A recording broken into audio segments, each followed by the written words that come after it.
अगर मैं आपसे पूछूं भारत का सबसे अच्छा बिजनेस कौन सा है, शायद आप कहेंगे एआई, स्टार्टअप, सॉफ्टवेयर, यूट्यूब या शायद शार्क टैंक वाला कोई बिजनेस। लेकिन अगर मैं कहूं कि भारत में ऐसे लोग भी हैं जो कचरा बेचकर करोड़पति बने हैं, पानी बेचकर करोड़पति बने हैं और गोदाउन किराए पर देकर हर महीने लाखों रुपए कमा रहे हैं। ना इनके इंटरव्यू आते हैं, ना ये इंस्टाग्राम पर दिखाई देते हैं, ना ही कोई इनके बारे में बात करता है। फिर भी ये लगातार पैसा कमा रहे हैं। क्यों? क्योंकि बिजनेस में सबसे ज्यादा पैसा अटेंशन में नहीं होता, प्रॉब्लम सॉल्विंग में होता है।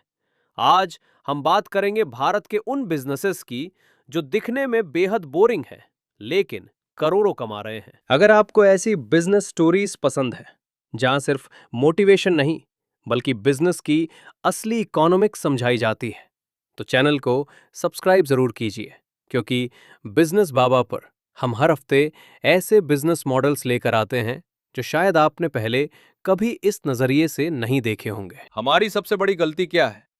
हम बिजनेस को उसकी पॉपुलैरिटी से जज करते हैं। अगर किसी स्टार्टअप की फंडिंग हो जाए तो हमें लगता है यही फ्यूचर है। अगर कोई फाउंडर पॉडकास्ट पर आ जाए तो लगता है यही सक्सेस है।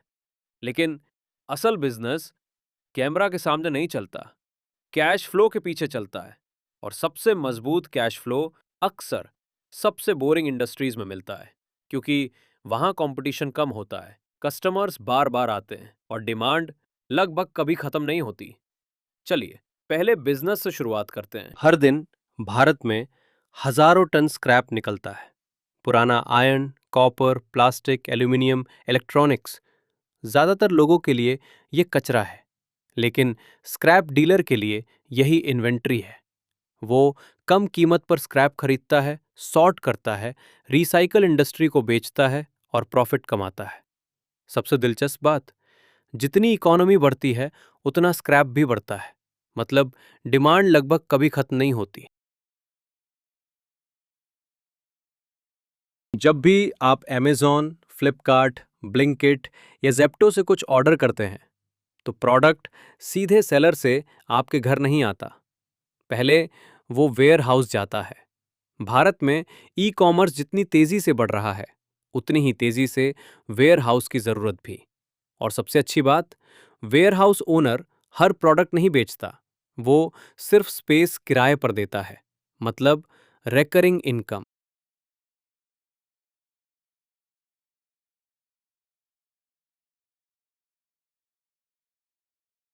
गर्मी शुरू होते ही भारत के कई शहरों में एक चीज की कीमत अचानक बढ़ जाती है, पानी। हम में से ज्यादातर लोग नल खोलते हैं और पानी आ जाता है। लेकिन भारत में लाखों घर ऐसे हैं जहां हर दिन पानी खरीदना पड़ता है। और यहीं से शुरू होता है वाटर टैंकर बिजनेस। इस बिजनेस में आप प्रोडक्ट नहीं बनाते, आप जरूरत पूरी करते हैं। Construction sites, apartment societies, factories, hotels, hospitals, जब भी इन जगहों पर पानी की कमी होती है, सबसे पहले फोन किसे जाता है? वाटर टैंकर ओनर को। और सबसे दिलचस्प बात, कस्टमर एक बार नहीं आता, बार बार आता है, क्योंकि पानी लग्जरी नहीं है, नेसेसिटी है।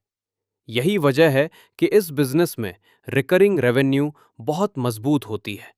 लेकिन इसका मतलब ये नहीं कि ये आसान बिजनेस है। इसके लिए लाइसेंसेस चाहिए, रिलायबल वाटर सोर्स चाहिए, टैंकर्स चाहिए और सबसे महत्वपूर्ण, ट्रस्ट चाहिए। क्योंकि अगर आपने समय पर डिलीवरी नहीं दी तो कस्टमर किसी और टैंकर ओनर को कॉल कर देगा। लेकिन अगर आपकी सर्विस अच्छी है तो वही कस्टमर सालों तक आपके साथ रह सकता है। कल्पना कीजिए, अगर आज सुबह पूरी दुनिया से पैकेजिंग गायब हो जाए, अमेज़न रुक जाएगा, फ्लिपकार्ट रुक जाएगा, रेस्टोरेंट्स रुक जाएंगे, मेडिसिन कंपनीज रुक जाएंगी और शायद आपका ऑनलाइन ऑर्डर भी कभी आपके घर तक नहीं पहुंचेगा। पैकेजिंग उन बिजनेसेस में से है जिसके बारे में कोई सोचता नहीं, लेकिन हर बिजनेस इस पर निर्भर है। एक छोटी लोकल बेकरी से लेकर एप्पल तक, हर प्रोडक्ट पैकेजिंग के बिना अधूरा है। और जैसे जैसे ई कॉमर्स बढ़ रहा है, वैसे वैसे पैकेजिंग इंडस्ट्री भी। Corrugated boxes, food containers, paper bags, bubble wrap, courier packaging, custom branding, हर प्रोडक्ट एक नया कस्टमर है। और सबसे अच्छी बात, पैकेजिंग कंपनी कस्टमर्स ढूंढने नहीं जाती, बिजनेसेस खुद उसके पास आते हैं, क्योंकि हर शिपमेंट नई पैकेजिंग मांगता है। यानी डिमांड खत्म होने की संभावना बहुत कम है। अगर आपने ध्यान दिया हो, तो इन चारों बिजनेसेस में एक चीज कॉमन है। ये ट्रेंड पर नहीं चलते, ये नीड पर चलते हैं। लोग हर साल नया फोन खरीदें या ना खरीदें, लेकिन स्क्रैप हमेशा निकलेगा। ऑनलाइन शॉपिंग चलती रहेगी, तो वेयर हाउसेस चाहिए होंगे। लोग हर दिन पानी पिएंगे, तो वाटर टैंकर्स की जरूरत रहेगी। कंपनीज प्रोडक्ट्स बेचेंगी, तो पैकेजिंग चाहिए होगी। यानी इन बिजनेसेस की डिमांड सोशल मीडिया नहीं बनाता, जिंदगी बनाती है। और शायद यही वजह है कि ये बिजनेसेस इतने स्टेबल है। अगर आपको ऐसी वीडियोस पसंद है, जहां हम बिजनेस की असली इकोनॉमिक्स को आसान भाषा में समझते हैं, तो वीडियो को लाइक जरूर कीजिए और बिजनेस बाबा को सब्सक्राइब कर लीजिए, क्योंकि अगली वीडियो में हम किसी और बिजनेस के पीछे छिपी इकोनॉमिक्स को डिकोड करेंगे। तब तक सोचिए, आप जिस बिजनेस को बोरिंग समझते हैं, क्या वही किसी और की सबसे बड़ी कमाई का जरिया है?